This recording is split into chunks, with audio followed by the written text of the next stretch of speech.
ఇవాళ డెవలప్మెంట్ చేయకపోతే medical college కొంత ఇంతమంది జనం వచ్చి ఇక్కడ వెయిట్ చేయరు. ఎందుకంటే ఆయన అలాగే చేయలేదు కాబట్టి సంక్షేమ పథకాలను దృష్టిలో పెట్టుకొని ఆయన ప్రభుత్వాన్ని పరిపాలన చేశారు కాబట్టి ఇవాళ అంత జన సమూహం అనేది ఇక్కడ రావడం జరిగినది.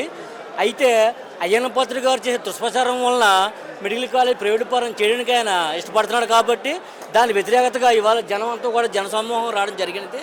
తర్వాత వచ్చేసి ఆయన చేయని విద్య, వైద్యం, వెటనరీ సంబంధించి అన్ని విషయాలు చేసే సంక్షేమ పథకాలన్నీ కూడా ఈయన చేయలేకపోతున్నారు. తర్వాత వచ్చి రైతు భరోసా కూడా మొన్న జగన్మోహన్ రెడ్డి గారు సడన్గా వేసేవారు. వీటి చాలా వరకు 7 మనుషులు కూర్చొని కూటమి ప్రభుత్వం ఎప్పుడైతే ఉన్నదో వీళ్ళందరూ సమకూర్చుకొని మాట్లాడుకొని ప్రభుత్వ సంక్షేమ పథకం వేయడానికి చాలా ఇబ్బంది పడుతున్నారు. అమ్మఒడి కూడా కొన్ని రకరకాల ఆంక్షలు కూర్చొని అమ్మఒడి వేయడం జరిగింది.